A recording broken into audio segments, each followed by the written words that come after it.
Hey, I'm Will. I'm an alcoholic. I have a sponsor who has a sponsor who has a sponsor. I've worked the 12 steps, sponsor other men, and I have commitments in and outside of, or service commitments inside and outside of Alcoholics Anonymous. I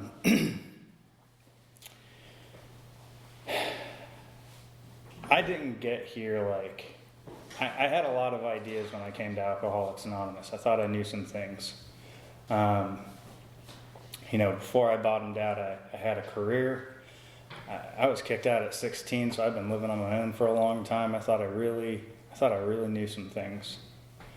And I knew so little that I had to start my life over again in a halfway house. That's how much I knew. But I thought I knew a lot. And so, this program, the people in this program, these steps, and good sponsorship has given me a life back. Actually, it didn't give me a life back, it gave me a new life. I'm not the person that I was before. I don't know who I am today. I mean, I know who I am today, but this is I don't know who this person is sometimes when I look in the mirror. So I live in Pinehurst, but I'm from California. I started growing up in Fremont, California. It's in the Bay Area. My dad's my stepdad, and my mom is my mom. I say that because my dad, I call him Dad. He's been with me since I was 3. There's a little fact of my life that I don't tell anybody. Well, I mean, I tell people, but it's kind of hush-hush. I was actually born in Atlanta. It's where my mom had me, but I was raised in California. So just forget that I was born there.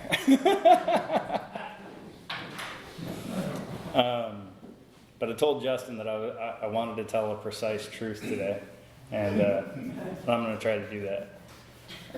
So anyways, I've got no reason to be an alcoholic. It doesn't run in my family. I have 2 wonderful parents. I have a supportive and loving family. I didn't want for anything as a kid, and I didn't need for anything as a kid. I had just about everything that you could possibly ask for, and then some, and none of it was enough. I believe I was born this way. It was like I fell out of my mom's womb and into restless, irritable, and discontent. I was just none of this makes sense. None of this made sense to me from the very beginning. I remember my first resentment. Actually, I'll take a step back. When I was 2 or 3, I have this faint memory of being with my biological father and crying for my mom. It was one of the few times that I saw him, and the last time I saw him, I was in a car accident with him, and he wanted nothing to do with me. Later on in life, I would go looking for him, and 3 different times, and turned up zeros.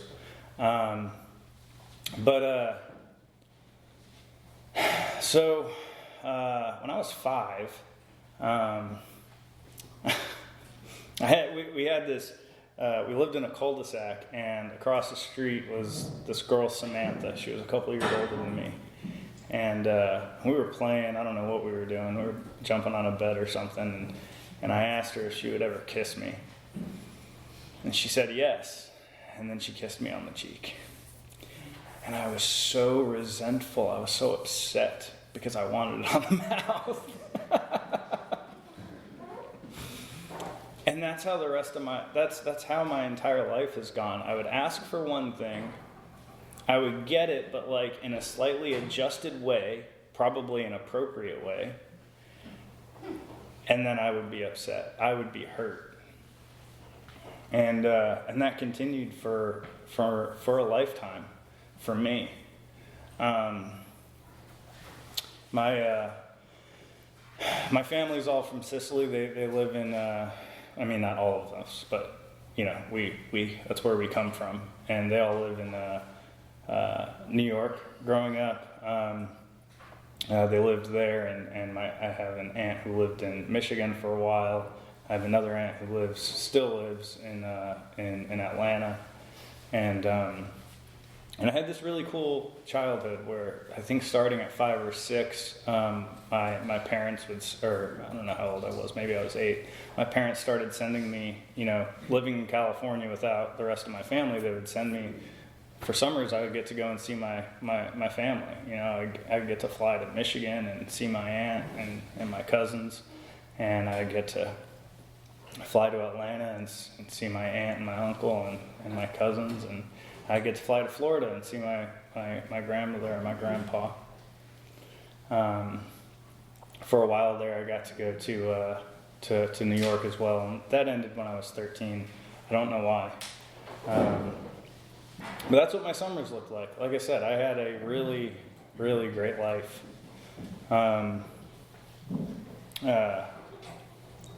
I don't know when it started, but my parents started looking at a young age for reasons that, what's wrong with me? My parents were asking what's wrong with him, and I was asking, who am I? That question, who am I, it drove me to drink more than anything else. I had no idea who I was, and I didn't until I came to Alcoholics Anonymous. You guys helped teach me who I am. You guys gave me a set of principles to live by. You gave me traditions to adhere to. You gave me rules that I was willing to take and listen to. You gave me steps to take when life was good, bad, or indifferent. You guys gave me these things. But it's not that but it's not that I wasn't taught these things to begin with. Like I said, I had great parents. I had a great family around me. My grandfather was kind of like my first dad. He died when I was 8.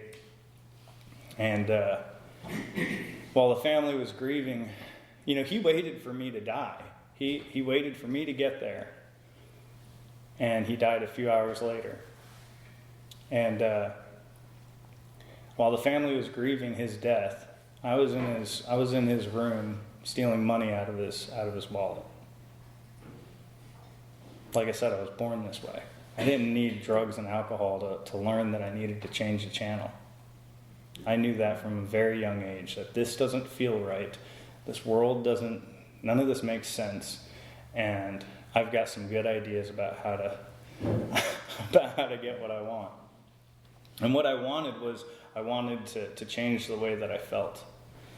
And so, middle school and elementary school, I started getting suspended in elementary school. I think I was in 3rd grade the first time I got into a fight and got suspended. I was always making trouble. I was a troublemaker. My dad called me a troublemaker, and he would tell me from a very early age that, like, you know what the difference between a troublemaker and a criminal is? The criminal got caught. And that didn't make sense to me, so I continued on making trouble.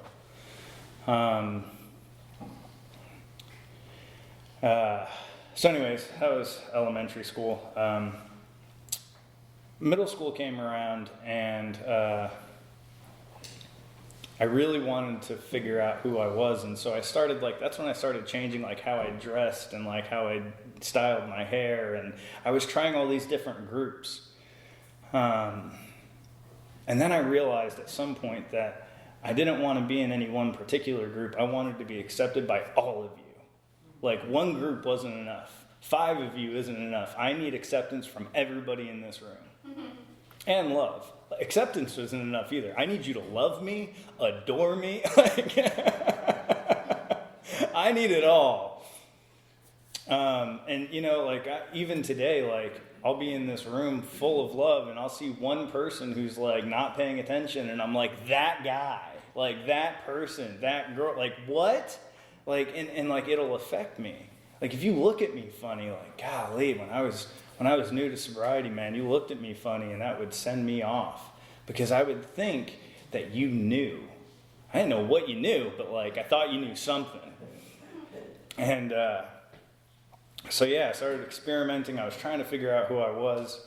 By the time I was 13, my mom asked me for the first time if I was gay, and she wasn't asking. I'm not, by the way, but she wasn't asking to be mean. She just knew by that point that something was seriously wrong with me, and I wasn't yet doing drugs, and I wasn't yet drinking. And they had already sent me, I'd already been seen by doctors. I already had some pre-diagnoses. Like, they had some idea that something was wrong with me, but like, that wasn't enough either. She knew something was, So she was like, maybe this is it. Maybe he's got this big secret, and that's causing him to act out. Ironically enough, it wouldn't be the last time that she asked me that question.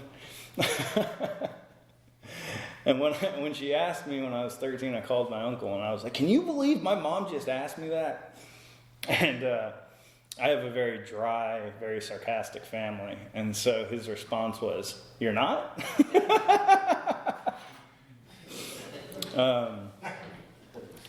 I laugh about that now. When I was 13, that was not a funny answer to me. My parents, they taught me a lot of the principles and a lot of the traditions and a lot of the steps that Alcoholics Anonymous teaches. Not all of them, but a lot of them. But my parents' love for me, and from my perspective, my parents' love wasn't enough. My mom loved me too much. My dad didn't love me enough. He didn't speak enough. She spoke too much. And I was always after. My mom supported me so much that I would ignore her. My dad didn't support me enough in my head that I would chase after him. I wanted his approval. And I never got it. And the funny thing is that if I know me now, and if I would have gotten it, it wouldn't have been enough. I would have, I would have been after just another thing. I was always chasing. And so that's kind of what high school looked like. It was just a lot more of that. High school is when troublemaking started having real consequences. Troublemaking started, people who were involved in gangs and drugs and that kind of lifestyle. That's when that stuff started happening. And let me tell you what, there may not have been legal consequences, but there were serious consequences to my actions. And all the while, my dad told me that one day I was going to get thrown in jail, and I just didn't believe him. I thought I could do what I wanted to do, the way that I wanted to do it, and there would be no consequences.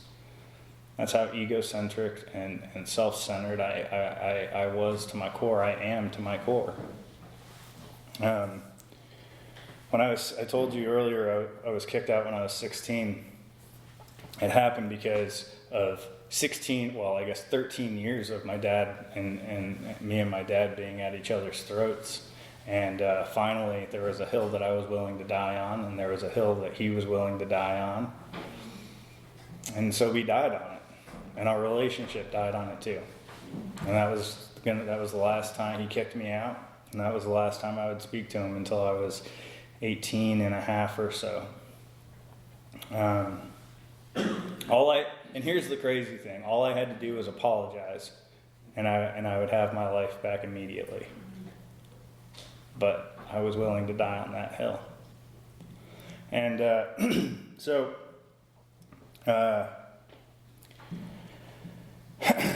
he kicks me out. He moves then to North Carolina because his company had relocated to North Carolina, and my mom was caught between us.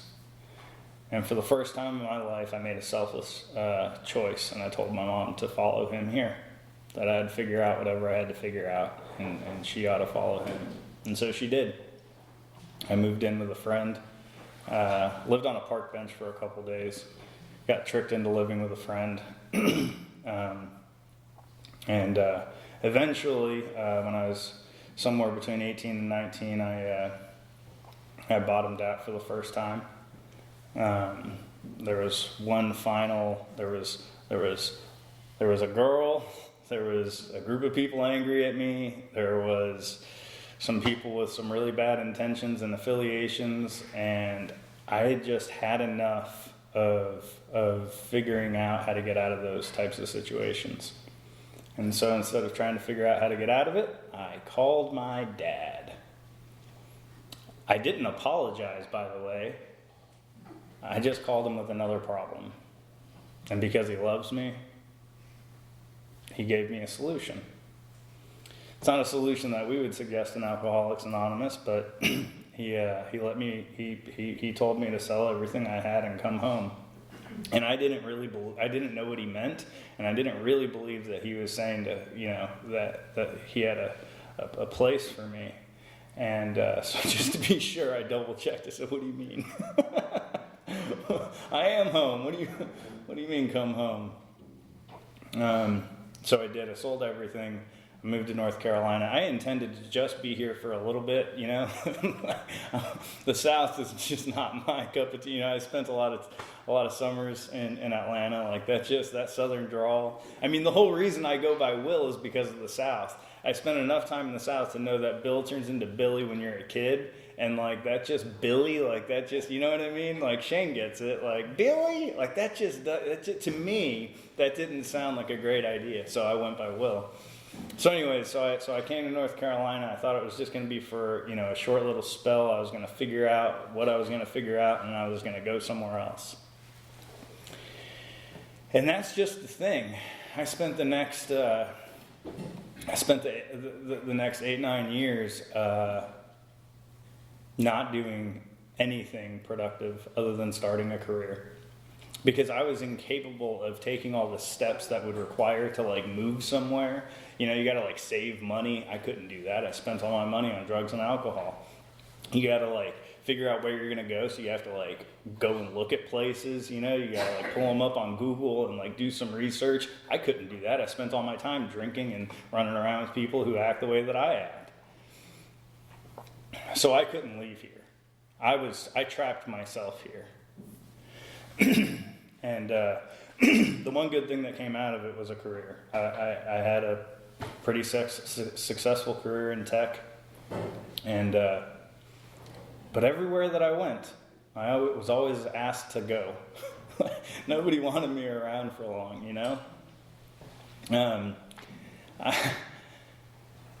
They wanted me there. They would say yes, but it wasn't long before they were like, "Will you please leave?" It never lasted long, and I couldn't figure out why. I thought I was just too smart for them. They just don't get it. I was just way too elevated. They were way too beneath me.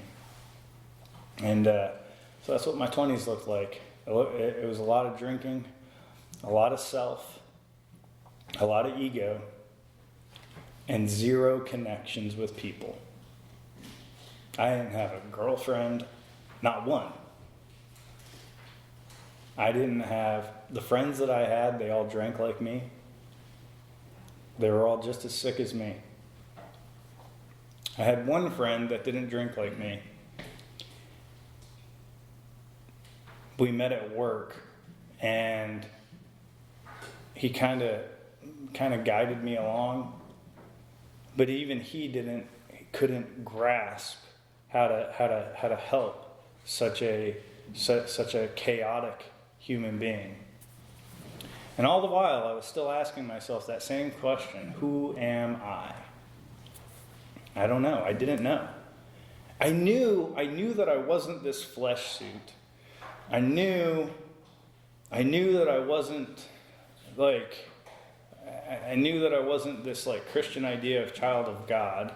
I knew that I knew that it was something bigger. Like I knew I wasn't the content of like what I had. I knew it was bigger than that, but I had no idea what that meant. And I was too busy changing the channel every day to numb myself to ever figure out what that could possibly be. You see, I I had all these great ideas, like I want to save money, but then I wouldn't do anything to like save money. I would have these other ideas, like I want to stay at this job for a while, but then I wouldn't do anything to be a reliable employee. You know, I would say I want to find out who I am, but then I would spend my whole night numb. Because for me during the day it was like juggling. Like during the day I was juggling. Like I had lies all over the place. Oh yeah, I left out. I'm a liar. I'm a big fat liar. I've been a liar since I was a child. My parents to this day struggle. They struggle when I tell them something. They're like, do we know this is true? Are we sure this time? I've been sober over 5 years. Oh, I left out my sobriety day. I've been sober since March of 2020. I've been sober over 5 years. They're still like, do we really trust that? I don't know. Because I lied to them every day of my life. Like, as soon as I could start talking, I was telling lies. Anyway, so I'm a big liar. Not anymore. Alcoholics Anonymous has taught me how to get honest. Eventually. Most of the time. So during the day, in my 20s, I've got these lies all over the place. I've got schemes that I've got going on, whether it was at work or home life. I always had something going on, and so it was like I was juggling all day long. And then at night, I would get to drink. And when I got to drink, it was like somebody turned on a fan, and those balls that I'd been juggling all day were now just miraculously floating, and I didn't have to touch them. And so when the book says that we drink basically because we like the effect produced by alcohol, I didn't understand that when I came in here. It didn't make any sense to me because I was drinking just to be numb. I wasn't getting an effect. I was numbing, but numbing is an effect. And when I first came in here, I didn't understand that. I really did not understand that. You know, you guys have been so patient with me. When I first came in here, I didn't understand a lot of things. I didn't know. There were so many things that I just didn't understand because I had all these ideas that I thought were real. And so anyways, my 20s were just like a whole bunch of lies, a few DUIs, reckless driving, assault on a public official, assault on a police officer. The rap sheet was getting pretty long, and I kept paying my way out of most of it. And eventually, you know, I had a stint to the loony bin. So for anybody who's had to wear grippy socks, let's go. But even that was a lie. Like, I checked myself into the loony bin. I am crazy, but I didn't check myself in there for that. I checked myself in there because I had a bunch of pain, and I thought, hey, I'll get over this pain by going in there and telling people that I'm doing better, and like, look at me, I'm trying to treat the problem. Again, it was all more self-centered fear, and none of it had anything to do with me actually trying to get well.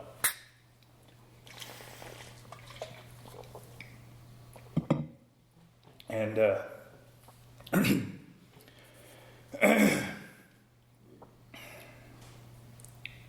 I also, one of the things that I really struggled with when I first came to Alcoholics Anonymous was I didn't think that you folks were anything like me, and I couldn't identify. And I didn't think that you drank like me. You see, for a long time, I drank at least 12 beers a day for most of my adult life until I was 30, 28. But I didn't black out.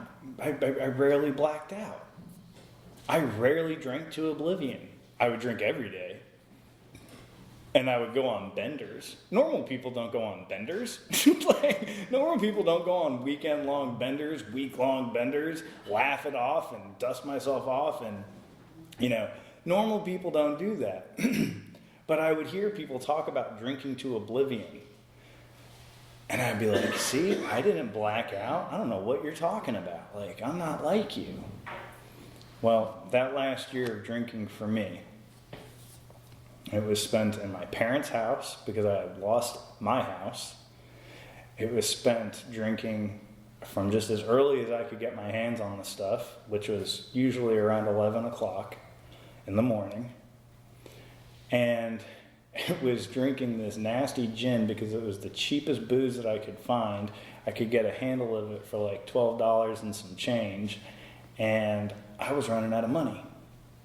I didn't have any bills to pay, and I was still running out of money because I couldn't find anybody to give me a job because I had screwed that up too.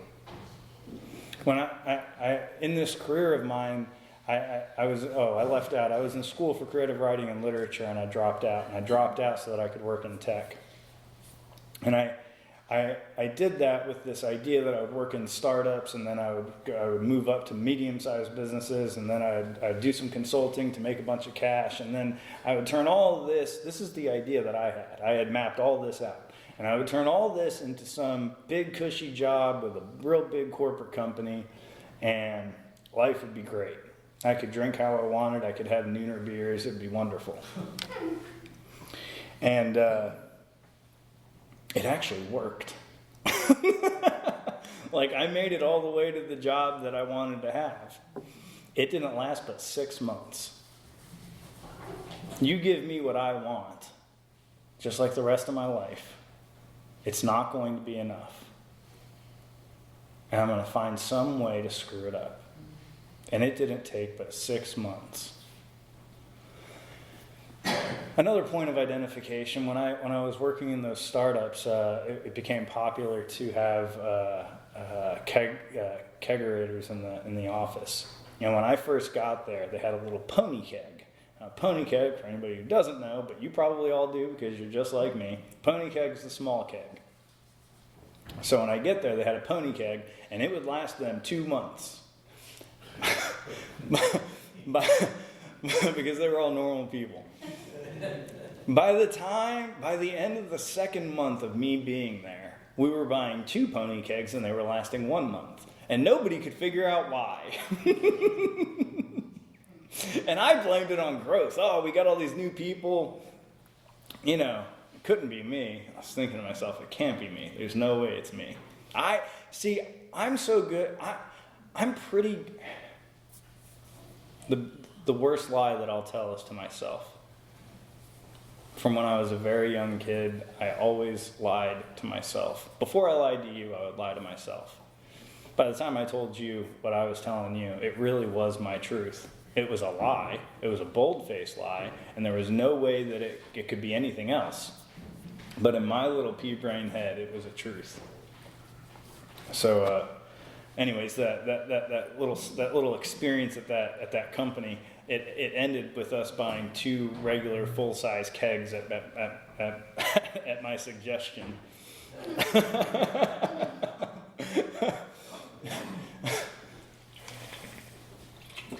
So I had this career. I had no relationships. I had no friendships that were of any real value. I had one friend that didn't drink like us, that kind of was trying to keep me on upright. I had another friend that was willing to help me be more alcoholic. And some days I'm grateful for him, and some days I don't know how to feel about that. So the last year of my drinking, I drank just like everybody talks about when they talk about blackouts and oblivion. The only difference is I didn't black out very often. I don't know why, just didn't black out very often, but I drank like that. I would drink that gin and tonic and started at 11, and I would drink until I passed out, and then I'd wake up and keep drinking, and that would go on. And there are 2 things that before I get sober, there are 2 things that I want to share with you guys.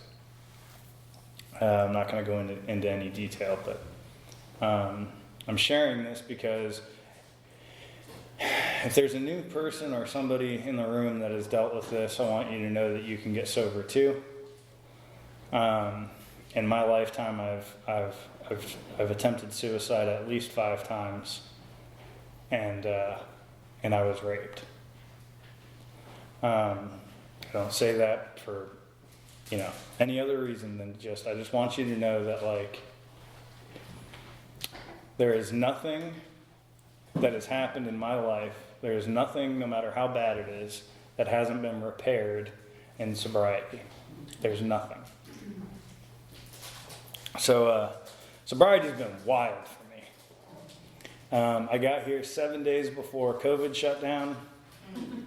I was in a halfway house. I was scared to death. And I was not ready to do any of the things that you guys do. Had a halfway house that made me go to 5 external meetings and 3 meetings in the house. I didn't work a single step. I didn't have a sponsor. I would show up late. I'd sit in the back. I would put an earbud in so I could listen to music instead of listen to you guys. And then I'd leave early. And that's what that looked like for the first month and a half. Until eventually I had enough pain, and there I go again trying to save my own rear end. Didn't say the word.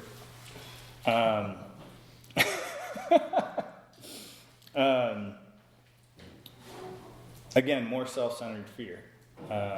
But our book tells us that fear will sober us up for a bit, and it did that for me. Pain and fear gave me just enough willingness. Untreated alcoholism for me does some wild things. I've come to learn that there are two types of alcoholics, the Bill W. type and the Dr. Bob type. And the Dr. Bob type is a little more physical, the physical variety. And the Bill W. type is the manic depressive type. And that's me. Our book tells us that a whole chapter could be written about the type, and then it goes on to not write the chapter. But that's me. And so untreated alcoholism, alcohol for me was my solution. In many ways, I think it might have saved my life because those suicide attempts were pretty sloppy when I was very drunk. But this last time, I was sober as a joke, and I went manic. I thought aliens were real, which, really, I do kind of actually believe that aliens are real, but I thought they were like here on planet Earth watching me. I thought the FBI was monitoring me. I thought all kinds of things. And I was in this manic break from reality, and I had this crystal clear idea that I would go to the store, I'd get a bottle of Jameson, because that was my variety of liquor. I loved Jameson when I was drinking, and then I was going to figure out how to kill myself, and that was the idea that I had. So I drove up and down Market Street in Wilmington. I got sober in Wilmington. I was driving up and down the street, and I had this thought that maybe those people in AA were, maybe I could call one of them. And when they don't answer, then I'm justified to do whatever the heck I want. So I called this guy Dustin, and sure enough, he picked up, and he kept picking up, and he picked up that phone all day long, and he saved my life. And I ended up asking that guy to sponsor me, but I didn't ask him to sponsor me because he had because he had wonderful sobriety. I asked him to sponsor me because he had a hot girlfriend, a cool dog, and he had a house, and he had a lot of friends. And that's what I wanted. I didn't really want to be sober. I wanted all this stuff, right? Because remember, I had all these ideas. I thought if I could just get my career back, I would be fine. And so it went on like that. I continued to hide in Alcoholics Anonymous until again another manic episode came. And this time, I don't know why, but this time I meant business. And so this manic episode came, and instead of calling the guy that was cool, I called the guy that was going to get me into the book. And I didn't know that, but I called him for help, and that's exactly what he did. He put me in the book, and he wasn't going to let me get away with it. He made me read everything that I was supposed to read, and he made me do everything that I was supposed to do. At some point in my first year, I realized that he and I had two totally different problems outside of the drink problem. He was the other type of alcoholic, and me and I just didn't understand each other. And so I heard this guy, he had 10 years sober, and he raised his hand in a meeting. And he said that he was just thinking about killing himself. And I was like, yo, you're my guy. So I chased after that guy for a couple of days, and I asked him to sponsor me. Because that was what I needed. I needed somebody who thought like me, who had a mind like mine, that told me it was okay to do a bad thing. Because that's at the end of the day, that's what my addiction is. It tells me that it's okay to do a bad thing. And if there are some consequences, we'll figure those out later. I'm so crazy that I've been to jail sober. Yeah.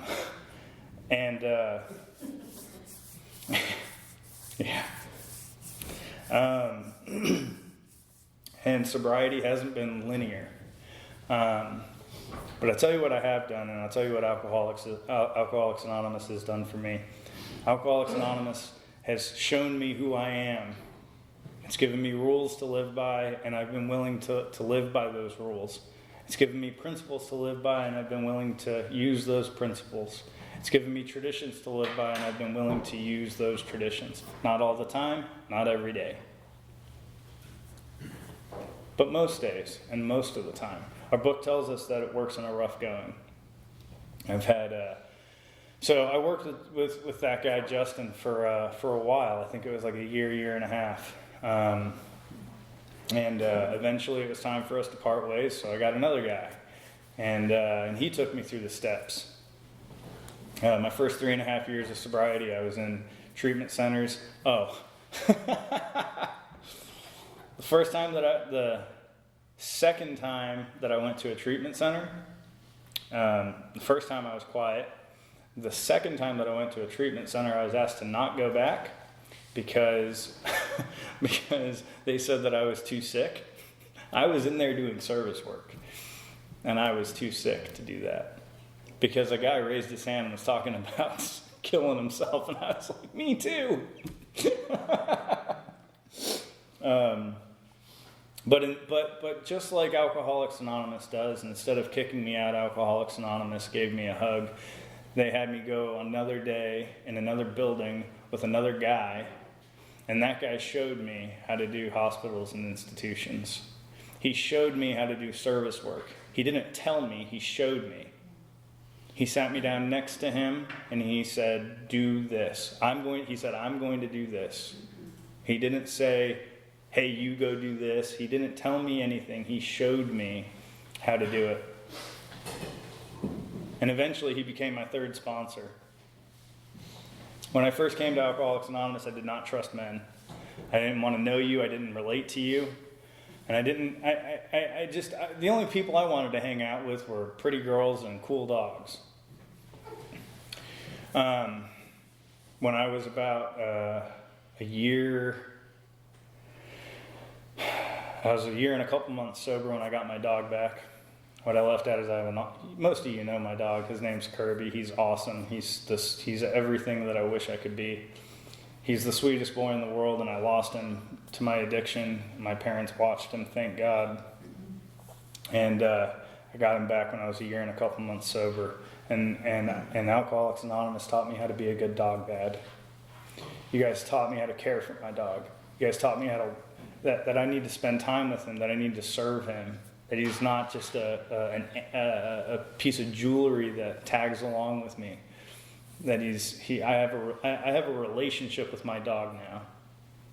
I am in a relationship with my dog, and you guys taught me that. And so I've been through the steps 5 times, once each year that I've been sober. You know, when I first got sober, I heard somebody say that they did that, and I remember laughing at them. I thought it was so silly. Oh, you think you're doing something special. That's what I thought. That's how sick and self-centered I was. Well, I guess the joke's on me because that's what I do now. Every person who's taken me through the steps has taught me something about myself, and has taught me something about themselves, and has taught me a solution that they have to their problems. And I've learned something from each of them, and I've incorporated it into my life and my sobriety. And I didn't have sponsees when I first went through the steps. I didn't really that didn't come for a while until I moved here. I was in Wilmington for 4 years, and that became just not an option for me anymore. And so I decided to move, and I came here. And in the first meeting that I went to, these 3 guys,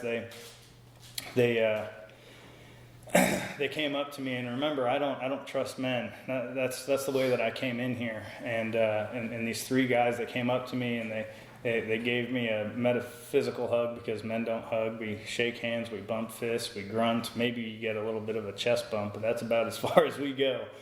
And these guys invited me out for coffee, and they took me on a walk, and it was a really awesome time. And this town, this county has been nothing but wonderful to me. I found sponsees here, and I've gotten to chase them around and learn how they do things, and show them how I do things.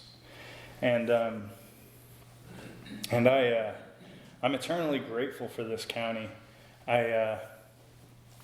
I came in, I got here, I got to this area a little broken. I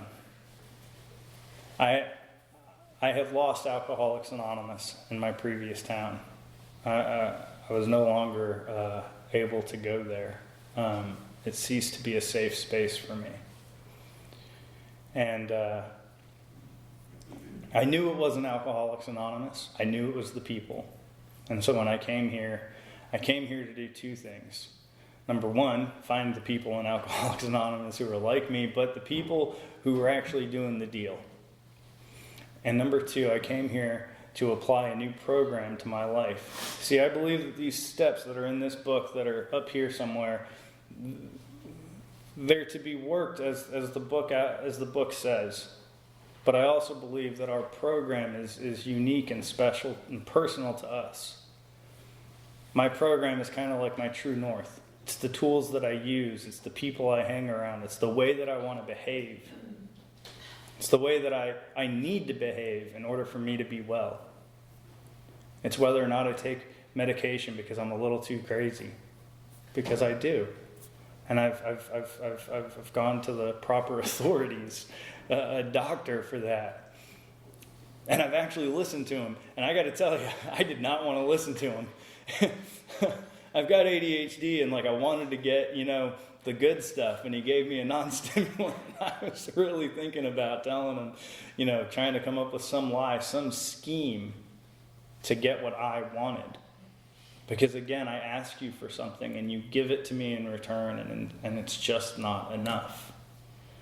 That's the natural state of who I am.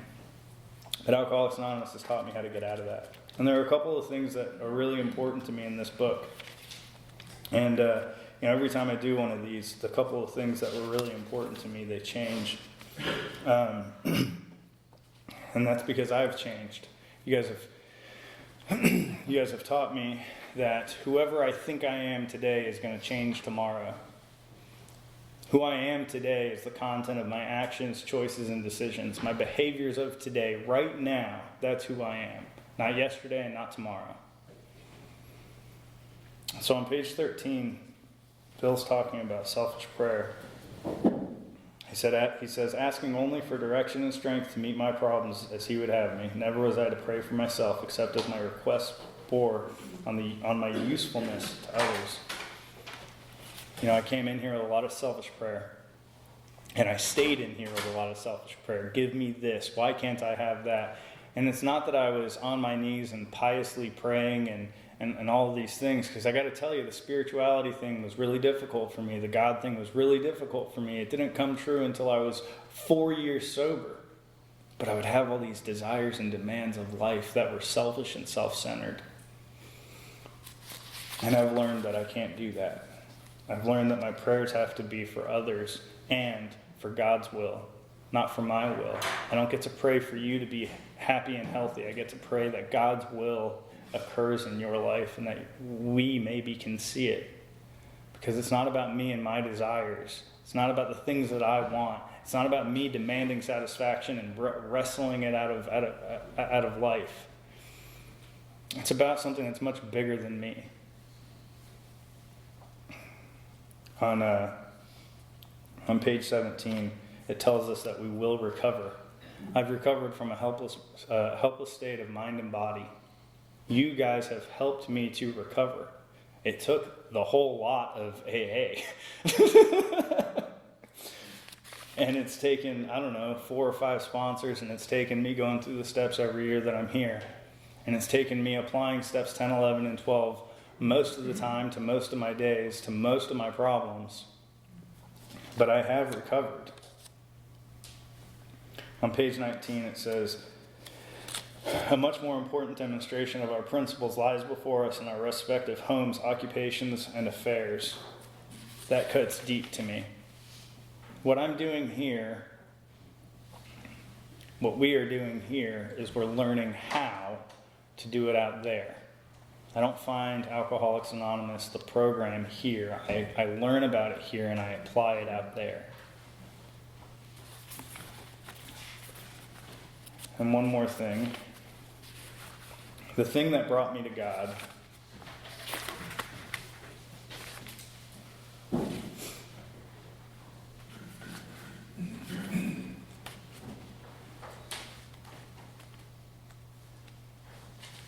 well, I can't find it. The thing that brought me to God was step 6. Remember all that selfish prayer that I was just talking about?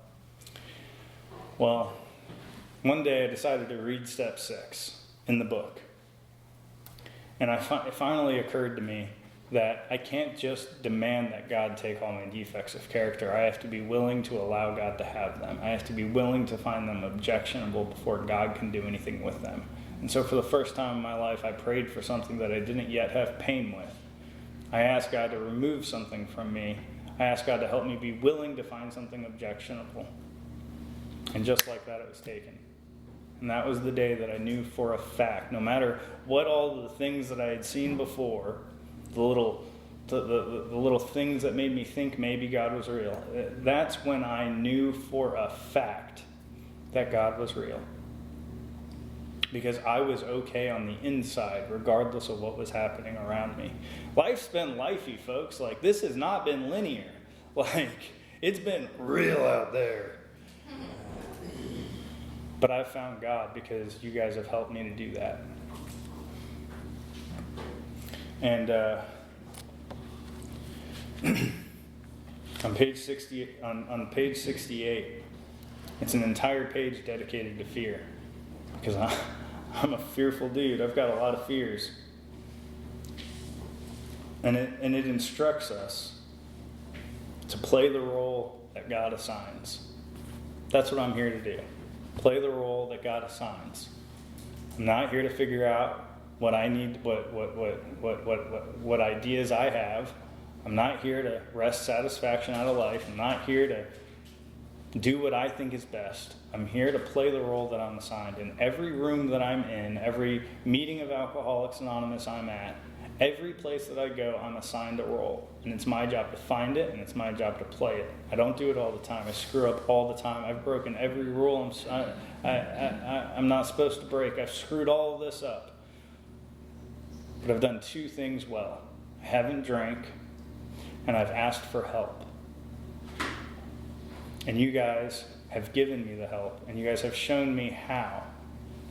A couple of days ago, actually I guess it was about a week and a half ago, I've had some crazy roommates. I told you life's been lifey. I've had a roommate turn my house into a trap house. I've had another roommate attempt suicide. I've had another roommate lock himself into his room and try to drink himself to death. And I've had a roommate die a week ago in their bed to this disease. And this past weekend, I guess it was Sunday, my grandmother died. Something I left out in all of this is my grandmother. I told you how important my grandpa was to me. What I left out was the matriarch of the family.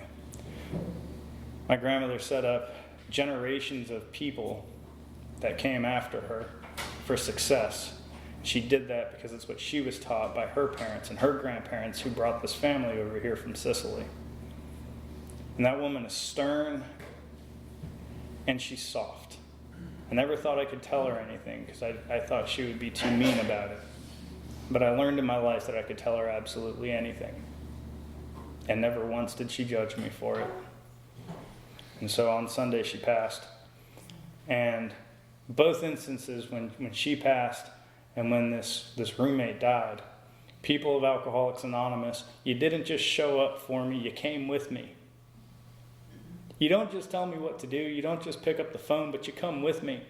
When somebody died at my house and there were cop cars outside and 6 cops in the house, literally somebody from Alcoholics Anonymous came with me into my house. And you sat with me. You're not there to pity me, but you're just there with me. You guys have given me a life that I never thought I wanted, and I'm really grateful for it. Thank you.